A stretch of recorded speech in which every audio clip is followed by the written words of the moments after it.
Hello everyone, कैसा गया आपका इंग्लिश लैंग्वेज का एग्ज़ाम? कमेंट्स में ज़रूर बताना। ये video specially class 12th ISC students के लिए है जिनका एग्ज़ाम 20 फरवरी को होने वाला है। इस वीडियो में हम लोग पिछले 3 ईयर का पेपर एनालिसिस करेंगे, देखेंगे कौन सा टॉपिक कितने मार्क्स का आया है और साथ में एक लॉजिकल पेपर प्रेडिक्शन करेंगे। आपका 20 तारीख को पेपर जिस तरीके से दिखेगा वहाँ पे आपको, हम लोग उसको प्रेडिक्ट करने की कोशिश करेंगे यहाँ पे। ये प्रेडिक्शन आप में से कोई भी कर सकता है। अगर आप लोगों ने भी एनालिसिस किया होगा पिछले 3 ईयर का, तो आप खुद ही देख सकते हो कि कौन सा टॉपिक कितने मार्क्स का आ रहा है।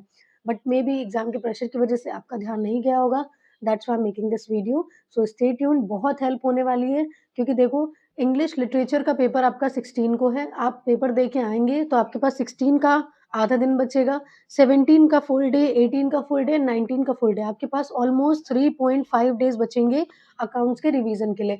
सो आई वांट कि आपका एक-एक मिनट सही जगह पे लगना चाहिए और वो तभी पॉसिबल है जब आपको ये पता चल पाएगा कि कौन-सा टॉपिक आपके एग्ज़ाम के लिए कितना रेलेवेंट है। तो इस तरीके से आप अपने रिवीजन की प्रायोरिटी सेट कर सकते हो और उसमें हम भी आपकी हेल्प करेंगे।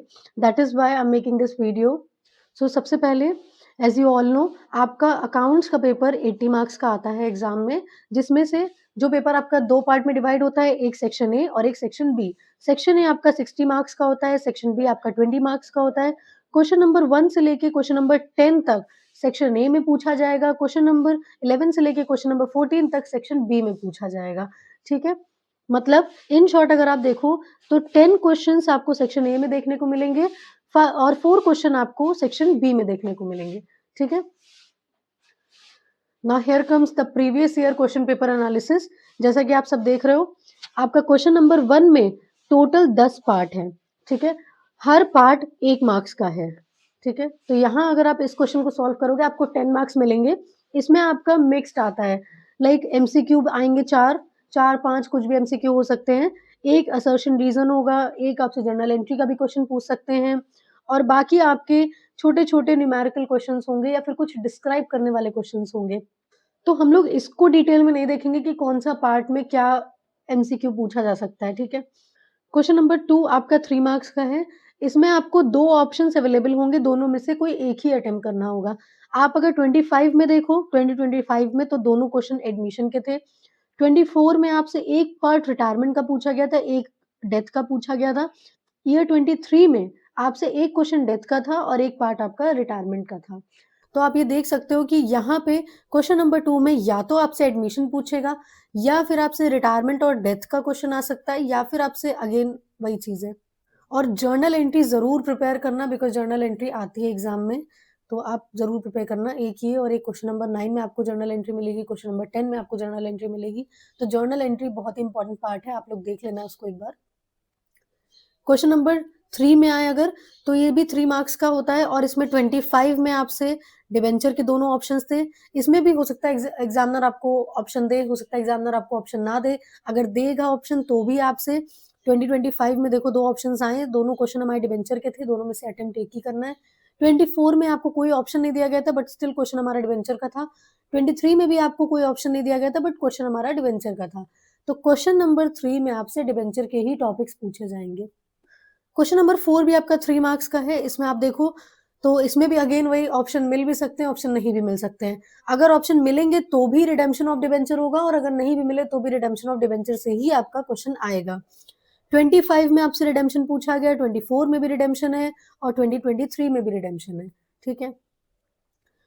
क्वेश्चन नंबर 5 आपका 3 मार्क्स का अगेन, इसमें आपसे गुडविल के ट्रीटमेंट्स पूछे जाते हैं। आप देख ही रहे हो 25 में भी गुडविल का ट्रीटमेंट, 24 में भी गुडविल का ट्रीटमेंट और 23 में भी गुडविल का ट्रीटमेंट आया था बट डिफरेंस यही है 25 में आपसे रिटायरमेंट के केस में गुडविल ट्रीटमेंट पूछा गया, 24 में आपसे एडमिशन के केस में गुडविल का ट्रीटमेंट पूछा गया और 23 में आपसे डेथ के केस में गुडविल का ट्रीटमेंट पूछा गया था। तो आना यहाँ पे गुडविल के ट्रीटमेंट का ही क्वेश्चन है। अब वो रिटायरमेंट के टाइम पे गुडविल पूछेंगे, एडमिशन के टाइम पे पूछेंगे, डेथ के टाइम पे पूछेंगे, ये एग्जामिनर के ऊपर है, ठीक है? तो गुडविल का ट्रीटमेंट अच्छे से देख लेना। क्वेश्चन नंबर 6 आपका 6 मार्क्स का है। इसमें जनरली आपसे बैलेंस शीट बनाने को कहेगा, कंपनी का एक बैलेंस शीट का एक एक्सट्रैक्ट ही बनाना होगा।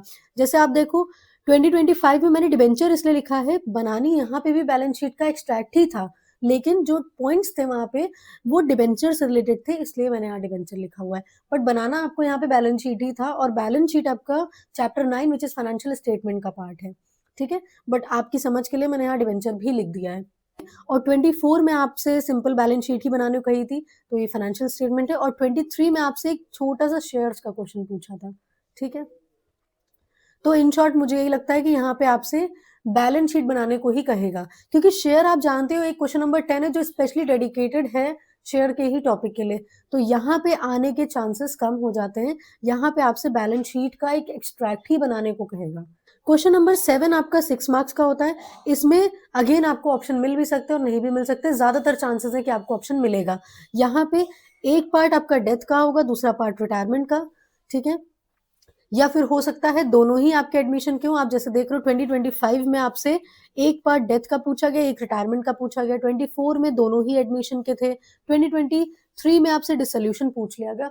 इसका रीजन सिंपल है, आप देखो अगर क्वेश्चन नंबर 2 में आपका एडमिशन पूछा जाएगा तो ये फिक्स्ड है कि क्वेश्चन नंबर 7 में आपसे डेथ या रिटायरमेंट का ही क्वेश्चन आएगा, ठीक है? और इनमें से भी दोनों पार्ट में, चाहे क्वेश्चन नंबर 2 हो चाहे क्वेश्चन नंबर 7 हो, इनमें से दोनों में से किसी एक पार्ट में आपसे जर्नल एंट्री जरूर पूछी जाएगी। क्वेश्चन नंबर 2 में भी एक ऑप्शन में जर्नल एंट्री है, क्वेश्चन नंबर 7 में भी एक ऑप्शन में जर्नल एंट्री, तो जरूर प्रिपेयर कर लेना। और अगर आप 2024 का ट्रेंड देखो तो उसके अकॉर्डिंग क्वेश्चन नंबर 2 में आपसे डेथ और रिटायरमेंट का पार्ट पूछा गया था, तो आप यहाँ पे देखो क्वेश्चन नंबर 7 में आपसे एडमिशंस पूछ लिए गए, तो ये शफल हो सकता है क्वेश्चन नंबर 2 में एडमिशंस पूछ ले तो क्वेश्चन नंबर 7 में रिटायरमेंट डेथ, और अगर क्वेश्चन नंबर 2 में डेथ और रिटायरमेंट हुआ तो 7 में एडमिशन होगा। आप देख ही रहे हो पिछले पास्ट ट्रेंड के एनालिसिस। अब क्वेश्चन नंबर 8 देखते हैं। यहाँ पे ये अगेन 6 मार्क्स का है। इसमें आपसे 2025 में डिसोल्यूशन पूछा गया, 2024 में भी डिसोल्यूशन पूछा गया। डिसोल्यूशन का कुछ सॉल्विंग पॉइंट भी आया था और साथ में जर्नल एंट्री भी आई थी, मतलब अकाउंट भी बनाना था और जर्नल एंट्री भी करनी थी, तो यहाँ पे भी जर्नल एंट्री बहुत इंपॉर्टेंट है। इन शॉर्ट हमें यही पता चलता है कि डिसोल्यूशन हमारा 6 मार्क्स का आना ही आना है, चाहे वो क्वेश्चन नंबर 7 में आए चाहे वो क्वेश्चन नंबर 8 में आए, ठीक है? क्वेश्चन नंबर 9 आपका सबसे हाई वेटेज कैरी करता है, विच इज 10 मार्क्स। इसमें ज्यादातर आपको एग्जामिनर ऑप्शन देता ही है, लेकिन दोनों ही ऑप्शन में आपको फंडामेंटल्स ही पूछेगा। एक में आपको जर्नल एंट्री पूछ सकता है और दूसरे में आपको कुछ सॉल्व करने के लिए या अकाउंट बनाने के लिए भी पूछ सकता है, तो दोनों में से देखना जो बेस्ट हो वो आप करके आना एग्जाम में। Journal entry again very important, prepare कर लेना। 2025 का में भी फंडामेंटल था, 2024 में भी फंडामेंटल्स है और 23 में भी आपके फंडामेंटल्स ही है, तो यहाँ पे फंडामेंटल ही आना है। अब यही फायदा होता है एनालिसिस करने का, हमें पता चल जाता है कि कौन सा टॉपिक कितना इंपॉर्टेंट। जैसे आप यहाँ देख रहे हो तो हमारा डिसोल्यूशन 6 मार्क्स के लिए वेरी इंपॉर्टेंट, हमारा फंडामेंटल 10 मार्क्स के लिए very important. Question number 10 again सबसे हाई वेटेज कैरी करता है, विच इज 10 मार्क्स। इसमें भी आपको एग्जामिनर 2 ऑप्शंस देता ही है, दोनों ही ऑप्शन में आपसे शेयर्स ही पूछे जाएंगे, पैटर्न अलग होगा बस।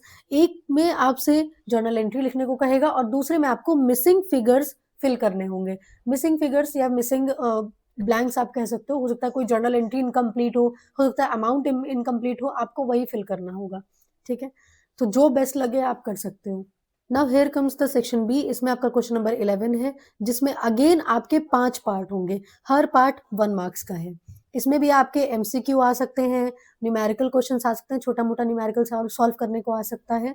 अगेन हम लोग इसमें डिटेल में नहीं जाएंगे कि कौन से पार्ट में क्या आएगा, पर हाँ इतना इंपॉर्टेंट है कि इसमें जनरली आपसे रेशियो और कैश फ्लो के ही क्वेश्चंस आएंगे, ठीक है? जैसा कि आप लोग पास्ट ट्रेंड में देख ही रहे हो, रेशियो है, कैश फ्लो है, अगेन रेशियो, ठीक है? तो इसमें आपसे रेशियो और कैश फ्लो ही पूछा जाएगा। क्वेश्चन नंबर 12 आपका 3 मार्क्स का होगा। इसमें आपसे कंपैरेटिव स्टेटमेंट के क्वेश्चंस पूछे गए थे। आप कॉमन साइज भी प्रिपेयर कर लेना, बिकॉज पिछले 3 साल से 2025, 24 और 23 तीनों साल से आपसे कंपैरेटिव के ही क्वेश्चन पूछे जा रहे हैं, तो मे भी इस बार कॉमन साइज पूछ लें, इसलिए प्रिपेयर जरूर कर लेना। क्वेश्चन नंबर 13 आपका 6 मार्क्स का है। इसमें 25 में आपसे रेशियो पूछा गया था, 24 में कैश फ्लो, 23 में again cash flow. Question number 14 आपका 6 मार्क्स का होगा। इसमें 25 में आपसे कैश फ्लो पूछा गया, 24 में रेशियो, 23 में भी आपसे रेशियो पूछा गया। तो इन शॉर्ट यही है कि 13 और 14 दोनों ही 6 मार्क्स के हैं। इन दोनों में से किसी एक में रेशियो पूछा जाएगा, किसी एक में कैश फ्लो पूछा जाएगा। 25 में आप देखो तो 25 में 13 में रेशियो था, 14 में कैश फ्लो है। 24 में आप देखो तो 13 में कैश फ्लो है, 14 में रेशियो है। 23 में भी आप देखो तो 13 में कैश फ्लो है, 14 में रेशियो है, ठीक है? तो ये भी शफल कर सकते हैं, पर इन शॉर्ट आना 6 मार्क्स का ही है, ठीक है। सो यहाँ पे एनालिसिस तो खत्म होता है। इससे आपको काफ़ी कुछ पता चला होगा कि कौन सा टॉपिक कितना इंपॉर्टेंट है हमारे लिए। जैसे कि आप देखो, फंडामेंटल्स 10 मार्क्स का कंपलसरी आना ही आना है, शेयर्स आपका 10 मार्क्स का कंपलसरी आना है, डिसोल्यूशन आपका 6 मार्क्स का कंपलसरी आना है, ठीक है। एक एडमिशन का क्वेश्चन कंपलसरी है, डेथ और रिटायरमेंट कंपलसरी है, लेकिन इनका वेटेज थोड़ा सा कम है। और फिर अगेन आप यहाँ पे आओ तो क्वेश्चन नंबर 13 और 14 अगेन आपका एक रेशियो 6 मार्क्स का कंफर्म्ड है, कैश फ्लो 6 मार्क्स का कंफर्म्ड है। तो इससे ये पता चलता है कि आपको किस टॉपिक को कितना टाइम डेडिकेट करना है रिवाइज करने में, कौन सा कितना वेटेज कैरी करता है। Now the most interesting part of the video, जिसके लिए आप लोगों ने इस वीडियो को क्लिक किया होगा, so which is logical paper prediction of your 2026 examination. आपका 2026 में 20 तारीख को जो अकाउंट्स का पेपर होगा वो कुछ ऐसा ही देखने को मिलेगा आपको, ठीक है। क्वेश्चन नंबर 1 के आपके 10 पार्ट होंगे, 10 में से आपका एमसीक्यू भी आ सकता है, असर्शन रीजन भी आ सकता है, जर्नल एंट्री, न्यूमेरिकल, और हाँ एक पॉइंट और, हेड्स और सब हेड्स बहुत जरूरी है, इसको जरूर प्रिपेयर कर लेना। 3 साल में तीनों बार आपसे पूछा गया है, आप लोग चेक कर लो एक बार। ये देखो क्वेश्चन नंबर 1 में ही आप देखो तो 2025 में आपका 9th पार्ट हेड्स और सब हेड्स का था, 2024 में आपका 8th पार्ट हेड और सब हेड का था, 2023 में आपका 7th पार्ट हेड और सब हेड्स का था टॉपिक, ठीक है। इसमें कुछ नहीं होगा, बस आपसे कुछ एसेट या लाइबिलिटी के आइटम देंगे और आपसे पूछेंगे कि ये आइटम बैलेंस शीट में आपको कहाँ देखने को मिलेगा, बैलेंस शीट में आप किस हेड के अंदर, किस सब हेड के अंदर इस आइटम को मेंशन करेंगे, तो वो आपको बताना होगा, ठीक है।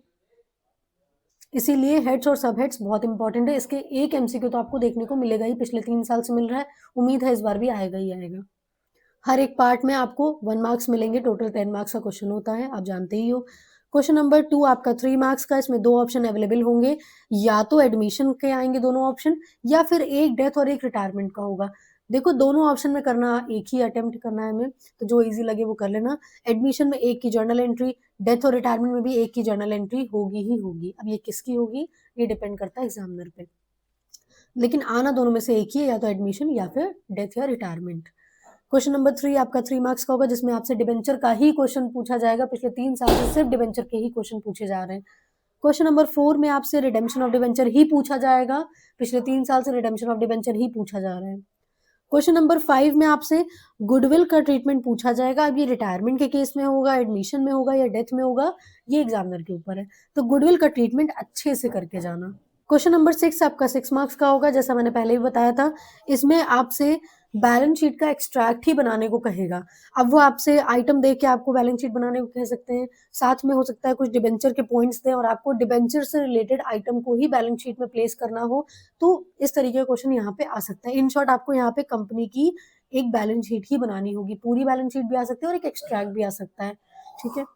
क्वेश्चन नंबर 7 आपका 6 मार्क्स का होगा, इसमें 2 ऑप्शन अवेलेबल होंगे, या तो क्वेश्चन आपका डेथ या रिटायरमेंट से आएगा या फिर एडमिशन से आएगा, और 2023 में आपका डिसोल्यूशन था तो डिसोल्यूशन से भी आ सकता है। अब हम आपको क्लियर करते हैं, जैसा कि आप लोग यहाँ पे देखो तो क्वेश्चन नंबर 2 में आपसे एडमिशन अगर पूछ लिया तो 7 हमेशा डेथ या रिटायरमेंट का ही होगा, और अगर क्वेश्चन नंबर 2 में आपसे डेथ या रिटायरमेंट पूछ लिया तो यहाँ आपसे एडमिशन ही पूछेंगे, ये शफल कर सकते हैं और कुछ नहीं कर सकते, ठीक है।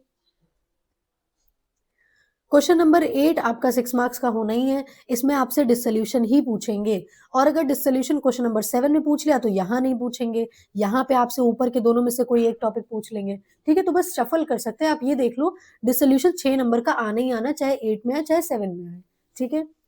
क्वेश्चन नंबर 10 आपका अगेन, इसमें 2 ऑप्शंस हैं, आप जानते ही हो, फंडामेंटल का ही आएगा, एक में जर्नल एंट्री आएगी और एक में कुछ अकाउंट बनाने को या फिर सॉल्विंग करने को ही आएगा, ठीक है। क्वेश्चन नंबर 10 अगेन आपका 10 मार्क्स का होगा, इसमें भी 2 ऑप्शंस होंगे, दोनों ही क्वेश्चन शेयर के होंगे, एक में जर्नल एंट्री बनाने को कहेंगे, लिखने को कहेंगे, और एक में आपसे मिसिंग फिगर को फिल करना होगा, ठीक है। सेक्शन बी में आपको क्वेश्चन नंबर 11 मिलेगा, जिसके 5 पार्ट होंगे, इसमें आपसे रेशियो के क्वेश्चंस, कैश फ्लो के क्वेश्चन, और हो सकता है एक क्वेश्चन आपसे शेयर से भी पूछ ले, मेजॉरिटी चांसेस यही है कि आपसे रेशियो और कैश फ्लो के ही क्वेश्चंस पूछे जाएंगे। क्वेश्चन नंबर 12 अगेन आपका 3 मार्क्स का होगा, इसमें पिछले साल के ट्रेंड के अकॉर्डिंग तो कंपैरेटिव पूछे गए थे, तो यहाँ मैंने कंपैरेटिव लिखा है, पर मुझे ऐसा लगता है मे बी ये कॉमन साइज़ पूछ ले, बिकॉज़ पिछले 3 साल से लगातार कंपैरेटिव पूछ रहे हैं, तो हो सकता है कॉमन साइज़ भी पूछ ले। तो आप यहाँ पे कॉमन साइज़ भी लिख लो, बहुत इंपॉर्टेंट है, उसको प्रिपेयर ज़रूर करना। क्वेश्चन नंबर 13 या तो रेशियो आएगा या फिर कैश फ्लो आएगा। क्वेश्चन नंबर 14 या तो रेशियो या फिर कैश फ्लो। सिंपल सी बात है, 13 में अगर रेशियो पूछ लिया तो 14 में कैश फ्लो पूछेंगे। 13 में अगर कैश फ्लो पूछ लिया तो 14 में रेशियो पूछेंगे। आपका 2026 में 20 तारीख को आपका पेपर कुछ ऐसा ही देखने को मिलेगा। इसमें मैंने कोई भी फालतू बकवास नहीं की है, सारी आपकी लॉजिकल पेपर प्रेडिक्शंस हैं, आप देख सकते हो। ठीक है, थोड़ा दिमाग लगाओ तो खुद भी एनालाइज कर सकते हो। So all the best for your exams. अगर कोई क्वेरी है, कोई डाउट है, तो कमेंट्स में ज़रूर बताना।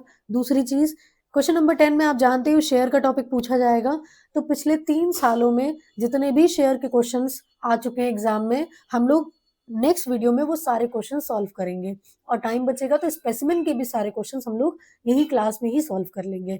ठीक है, और फिर उसके बाद जो वीडियो आएगी उसमें हम लोग फंडामेंटल्स के सारे क्वेश्चन सॉल्व कर लेंगे, प्रीवियस ईयर वाले। तो जितने भी आपके मैक्सिमम वेटेज वाले टॉपिक हैं वो हम यहीं पे प्रिपेयर करवा देंगे। आप लोग ज़रूर इस चैनल से कनेक्टेड रहना, क्योंकि आपके ही मतलब की बहुत सारी चीज़ें यहाँ पे आने वाली हैं। Thank you so much for watching. कोई दिक्कत हो तो कमेंट्स में पूछ लेना।